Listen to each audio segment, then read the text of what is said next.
जय गुरुदेव।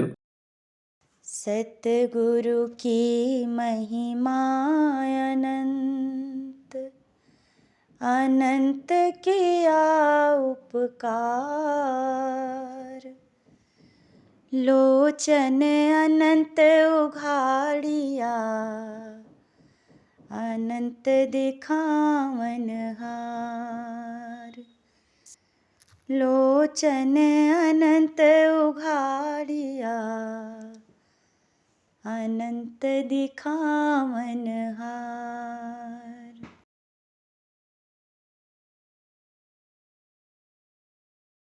गुरु आयो पहुनाई, कवन विधि स्वागत गाई। गुरु आयो पहुनाई, कवन विधि स्वागत गाई।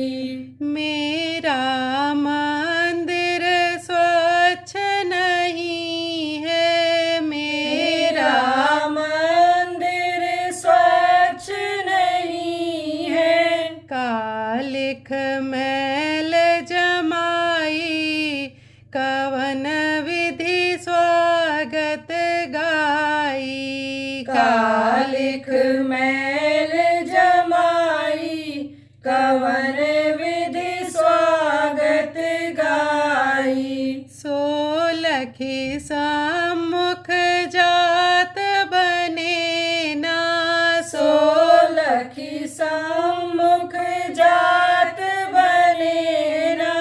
मैं अब आप लजाई, कवन विधि स्वागत गाई। मैं अब आप लजाई, कवन विधि स्वागत गाई। आँख से पूछा बैठा लो, आँख से पूछा बैठा लो। उसमें अश्रु रुलाई, कवन विधि स्वागत गाई। उसमें अश्रु रुलाई, कवन विधि स्वागत गाई। कान कहे कोई यतन न हमरे, कान कहे कोई यतन न हमरे। निंदा सुनी बहराई, कवन विधि स्वागत गाई। निंदा सुनी बहराई, कवन विधि स्वागत गाई। पर अब गुण अरु झूठ कहत, पर अब गुण अरु झूठ कहत। ये जीव गई करुआई, कवन विधि स्वागत गाई। ये जीव गई करुआई, कवन विधि स्वागत गाई। तासे स्वागत गीत बने नहीं, तासे स्वागत गीत बने नहीं। दातन बीच लुकाई, कवन विधि स्वागत गाई। दातन बीच लुकाई, कवन विधि स्वागत गाई। हे दयाल कछु बनत न हमसे, हे दयाल कछु बनत न हमसे। जस तस तन ढिंग आई, कवन विधि स्वागत गाई। जस तस तन ढिंग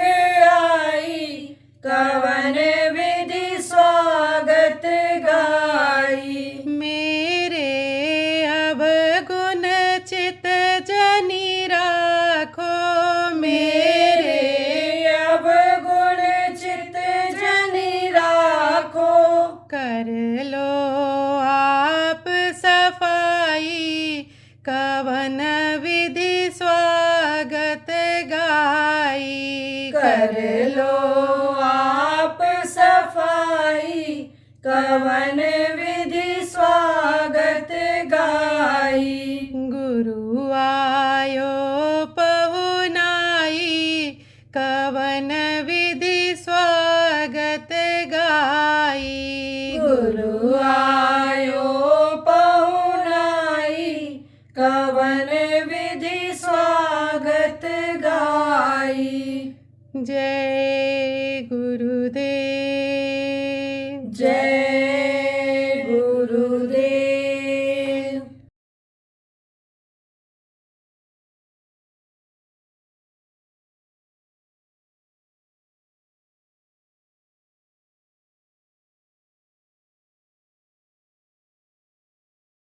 एक 120 घंटा का साधना शिविर 5 दिन का जो चला है, उसमें जो शरीक हो चुके हैं, बैठ चुके हैं उनके, और जो यहाँ आए थे उनके, यहाँ करेक्ट किया है, लग करके किया है लोगों ने, और लग करके किया है तो मिला भी है लोगों को।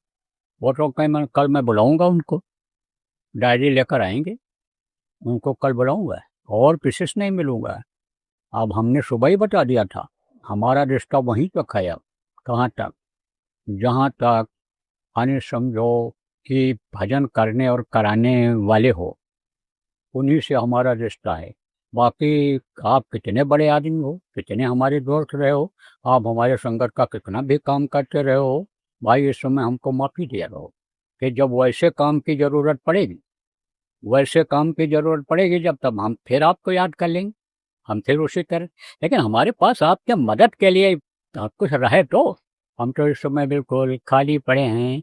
इस समय हम, और सच पूछो तो बहुत उदास हैं। क्यों? इसलिए कि हम गुरु महाराज के मौज को समझ नहीं पाए। मैं बालक का ज्ञान कहाँ से जान पाऊँ, और गुरु महाराज के स्वभाव को मैं समझता हूँ। 40 वर्ष उनके साथ रहा, नज़दीक में रहा, तो गुरु महाराज सच पूछो तो रूठे हुए हैं। ये देखो बांटता चला गया और कराया कुछ नहीं। खोदा पहाड़ और निकली चूहिया, और वो भी मरी हुई, मरे ही जैसे तो पड़े हैं। तो कहावत है। तो अब आप ये समझो प्रेमियों कि नामदान नहीं हुआ और न होगा आपके कार्यक्रम में। कब होगा, कैसे होगा, कौन देगा, क्या होगा, ये तो भविष्य बताएगा, गुरु महाराज बताएंगे। लेकिन ये बात जरूर समझो प्रेमियों कि जो नामदान लेने के लिए आए हो, उम्मीद बनाए रखना, उम्मीद खत्म मत करना। धीरज धरो, करो विश्वासा, पूर्ण होंगे एक दिन आशा। एक दिन आशा पूरी होगी। आप यहाँ पर आए हो, साधना शिविर लगती है, वहाँ पर जाना, बैठना, ध्यान लगाना, वहाँ शरीक हो जाया करना। तो ये आप करते रहना, और जब ऐलान हो जाएगा कि नामदान होगा, कहीं भी नामदान हो, जहाँ गुरु महाराज की मौज होगी होगा, तब वहाँ पहुँच जाना। तो अब आप ये समझो नामदान देना अब इस समय इसीलिए उचित नहीं रहा है कि भाई कुछ काम नहीं हो रहा है, और ये सुन करके चले जा रहे हैं, और एक तरह से इनका निरादर हो रहा है। तो आप ये समझो प्रेमियों कि इस समय पर एक सूत्री कार्यक्रम यही चलेगा, और केवल साधक लोगों को मैं समय दूंगा। साधक लोग हो अभी रुक जाओ, 1-2 दिन चाहो तो, समय हो तो रुक जाओ।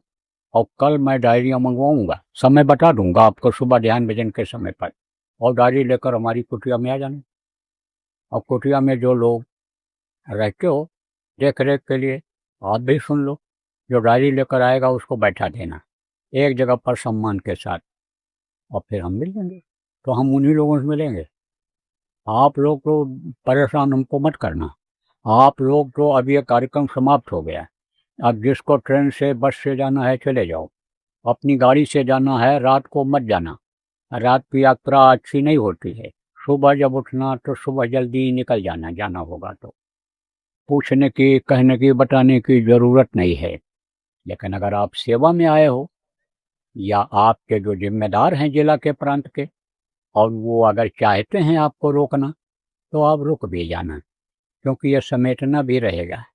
बरसात यहाँ जल्दी शुरू हो जाती है, और जब बरसात शुरू हो जाती है तब कोई काम बरसात में हो नहीं पाता है कि एक भी सामान बाहर नहीं हो पाएगा, एक भी गाड़ी आपकी निकल नहीं पाएगी जब तक सूख नहीं जाएगा, और क्रेन मंगा करके ही उसको उठा करके ले जाना पड़ेगा। पैर इसमें धंसने लगता है, और पैर जब धंस जाता है तो चप्पल निकाल नहीं सकते हो, जूता हाथ डाल के निकाल लो, पैर भले किसी तरह निकाल लो, ये बता देते हैं आप। तो जल्दी जल्दी समेटवाएंगे, इसलिए आप लोग जितना जल्दी हो सकेगा खाली कर देना।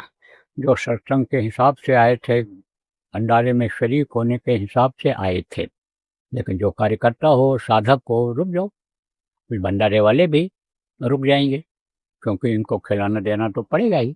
तो अभी सेवा जो किए हो भंडारे में, आप लोग रुक जाना। और जिनका जाना जरूरी है, भंडारे के जो व्यवस्थापक हो, नए लोगों को, उसी जिले के लोगों को वो भर्ती कर लो, जो रुक रहे हैं तो बनवा देंगे, खिला देंगे, वो भी एक सेवा है। तो आप ये समझो प्रेमियों कि एक निशाना, एक लक्ष्य यही है कि शिविर लगाई जाए। तो जितने भी आश्रम हैं, जिन जिन प्रांतों में हैं, वहाँ ये आप लोग जो वहाँ के को देखो कि हमारे यहाँ साधना शिविर लग सकती है कि नहीं लग सकती है। जहाँ बरसात जल्दी आती है वहाँ पर आप तुरंत शुरू कर दो, और जहाँ थोड़ा देर से आती है या जहाँ कम होती है वहाँ चाहो तो एक छोटे स्तर पर लगा दो और बड़े स्तर पर बाद में लगा देना, आपके पास समय रहेगा। लेकिन शुरुआत हो जाए, सभी आश्रमों पर शुरुआत हो जाए, 5 दिन का हो जाए। जहाँ संख्या कम है वहाँ आप 48 घंटे का कर लो, 24 घंटे का कर लो। जहाँ बहुत दिक्कत है 12 घंटे कर लो। जहाँ के लोग अकेले हो, विदेशों में भी दिक्कत है सब जगह, हर देश का अलग अलग नियम होता है। कुछ देश ऐसे हैं कि जहाँ पर बगैर आदेश के 10 आदमी नहीं इकट्ठा हो सकते हैं, तो वहाँ पर आप लोग अपने अपने घरों में समय निकाल लो, अपने घरों में समय निकाल लो।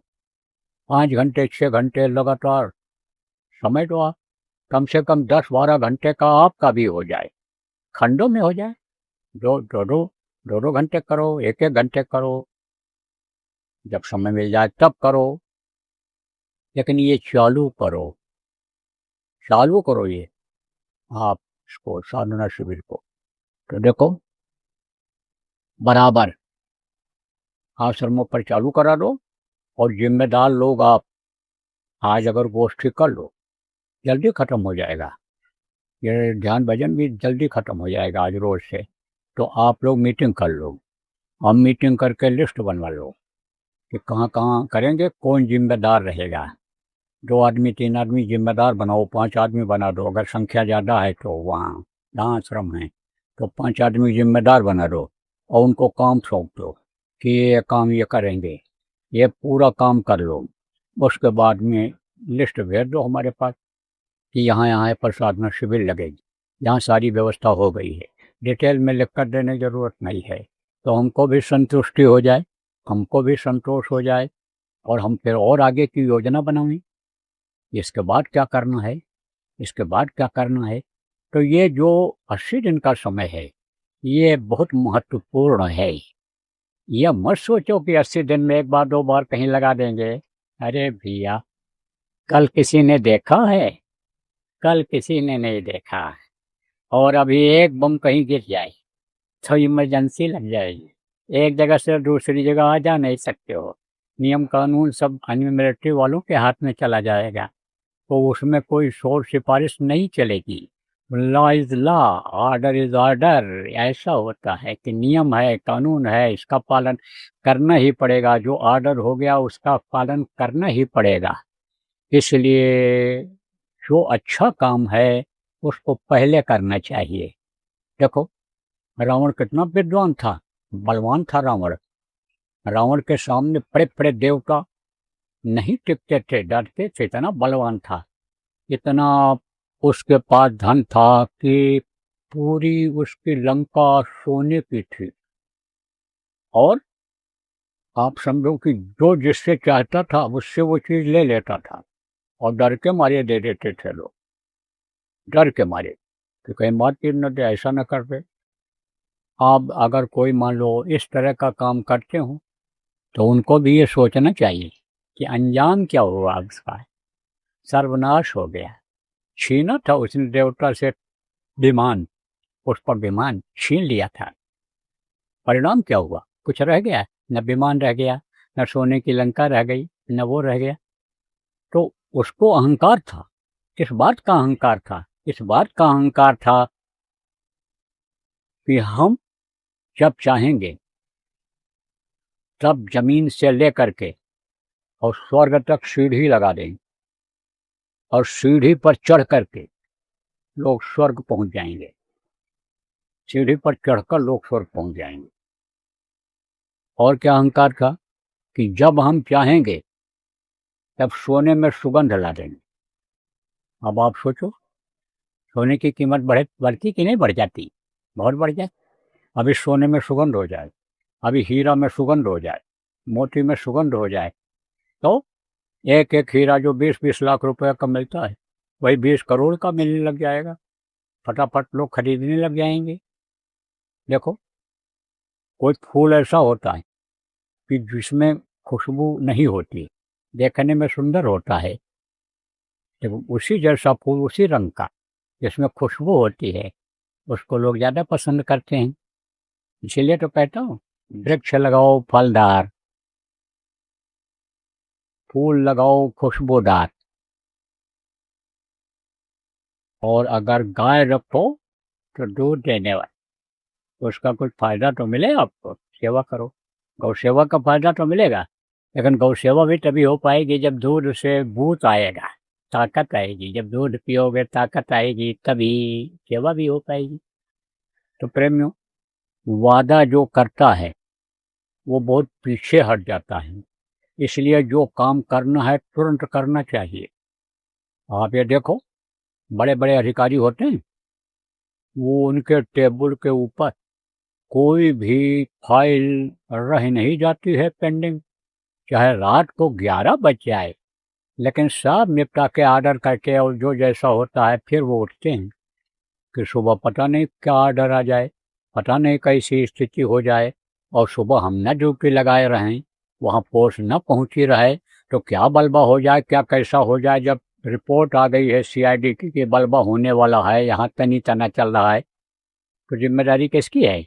जिम्मेदारी उसकी आ गई, जो मालिक है जिले का उसकी आ गई, कलेक्टर की आ गई। तो इसी तरह से जो जिम्मेदार लोग हो, आप अपनी जिम्मेदारियों से मुक्त हो जाओ, फटाफट निपटाओ, और एक बार योजना बना दोगे जब आप, तब निगरानी भी कर पाओगे।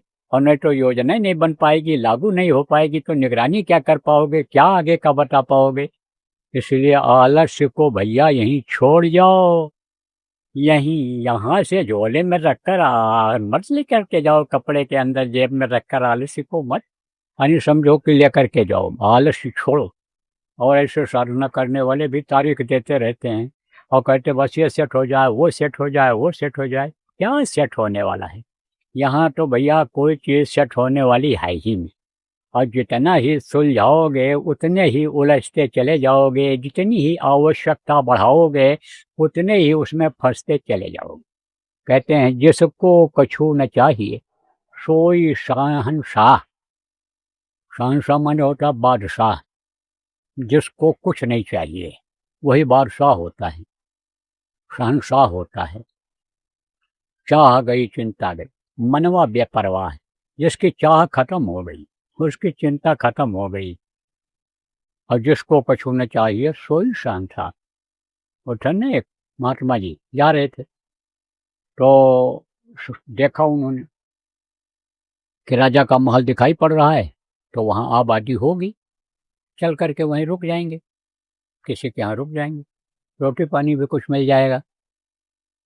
लेकिन वो देखने में तो नज़दीक था, दूरी ज़्यादा थी, पैदल जा रहे थे। जब तक वहाँ पहुँचे तब तक किले का गेट बंद हो गया। जब किले का गेट बंद हो गया, चाहे क्या करें, लेकिन उसी गेट के पास में एक भरबूज का भार था। भरबूज किसको कहते हैं? ये जो चना चावल और ये भूनते हैं, उधर बहुत खाते हैं आपके बंगाल बिहार, अब भी खाते हैं। पेट भी साफ करता है, ताकत भी देता है। नाश्ते में ज़्यादातर वही लोग लेते हैं। ये ओहा पोहा जो होता है ना, ये बनाते हो आप, उसको अपने ढंग से उसको भून कर भी खाते हैं। तो भूनने वाला था, चला गया था वो भी। लोग वहाँ बनवाते थे, आते थे शहर के लोग, मोहल्लों के आ जाते थे इधर। वो चला गया था। महात्मा जी ने देखा भाई ठंडी का महीना है, तो यहीं पर चलो, इसमें पानी संदो राख होगी, उससे इस काम चल जाएगा हमारे।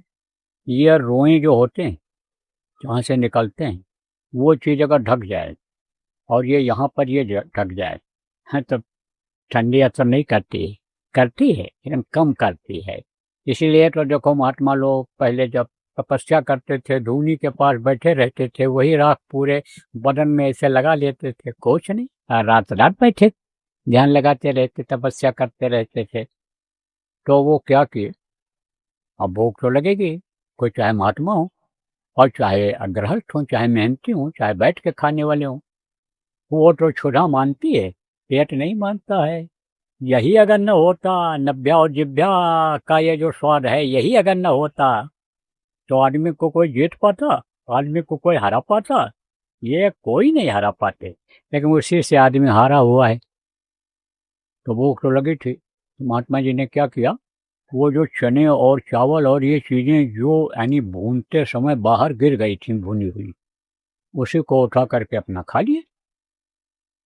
और वहीं कुआं था, बाल्टी रखी थी, पानी निकाला और पिया, और पी करके उसी बाढ़ के अंदर लेट गए।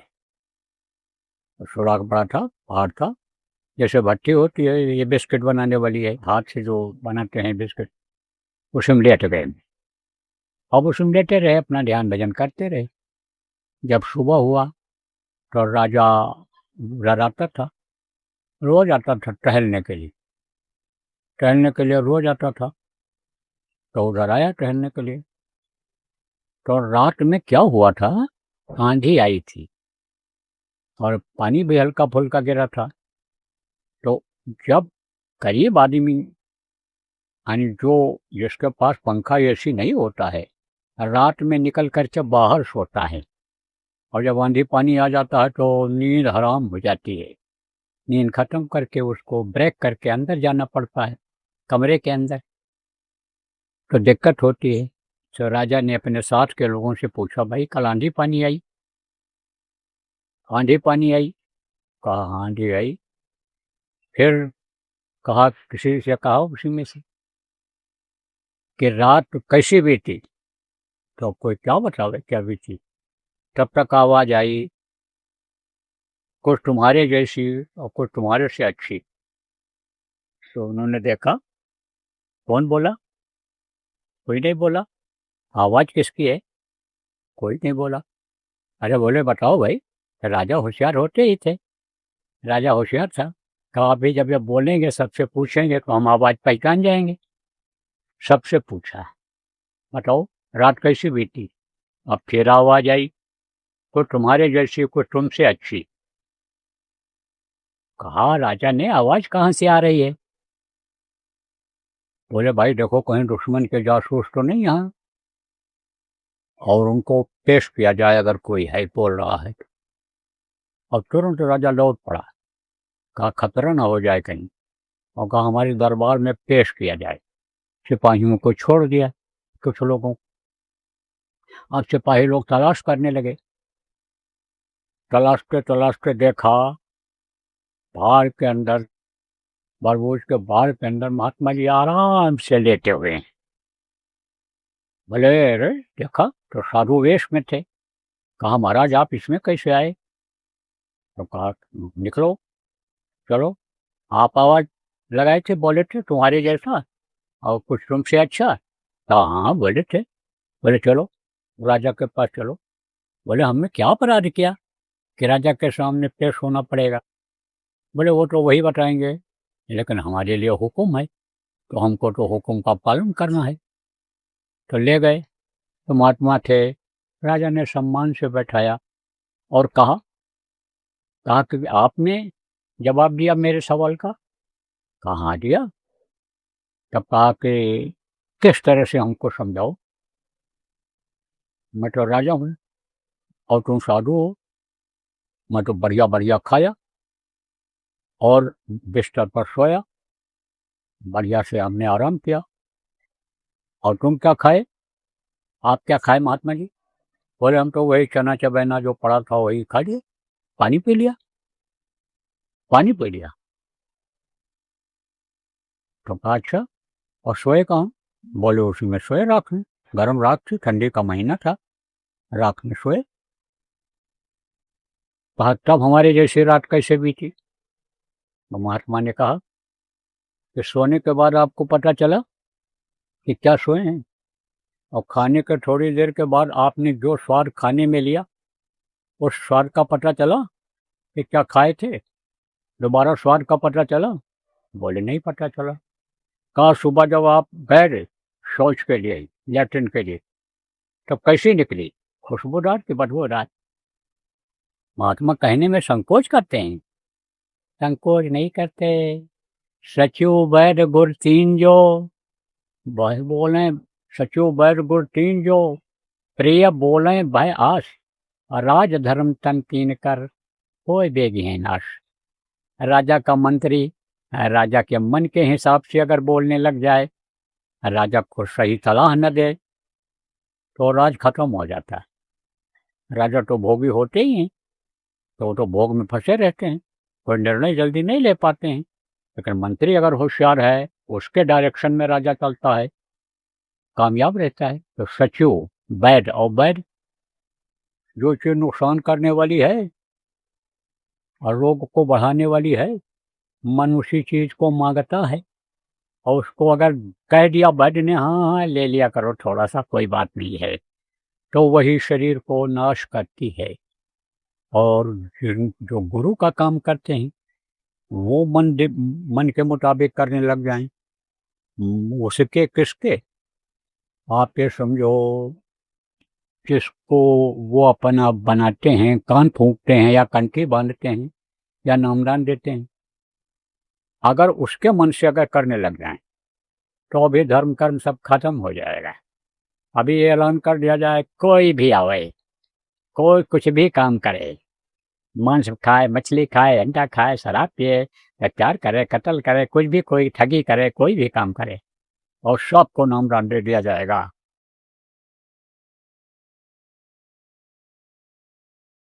एक मुहूर्त और निकल रहा है जो अभी शनिवार से चालू होगा और इतवार तक रहेगा, वो दूसरे दिन तक रहेगा।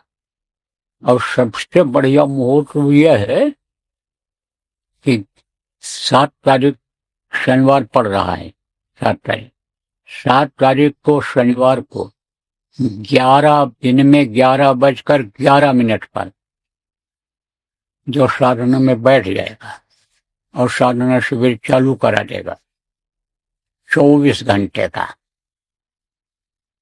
उसको देखना फिर कितनी दया गुरु महाराज की होती है, देते हैं वो, और वो खुद बताएगा कि हमको क्या फायदा हो रहा है। कहने की जरूरत नहीं है। तो जितने भी लोग हो आप लोग, और ये जो भी इसको सुनो, ये संदेश को ये लोग बताते हैं, जो ऐलान किया जाता है, जगह जगह पहुंचाने के प्रेमी कोशिश करते हैं। तो जहां जहां भी ये संदेश पहुंचे या पहुंच रहा हो, सब लोग इसको ध्यान से सुनो। जगह हो जहां जिसके पास, जिस भी मोहल्ले में, जिस भी कॉलोनी में, जिस भी गांव में, वहां पर आप लोग एक जगह पर 24 घंटे का साधना शिविर का आयोजन कर दो। मौसम को देखते हुए, परिस्थितियों को देखते हुए,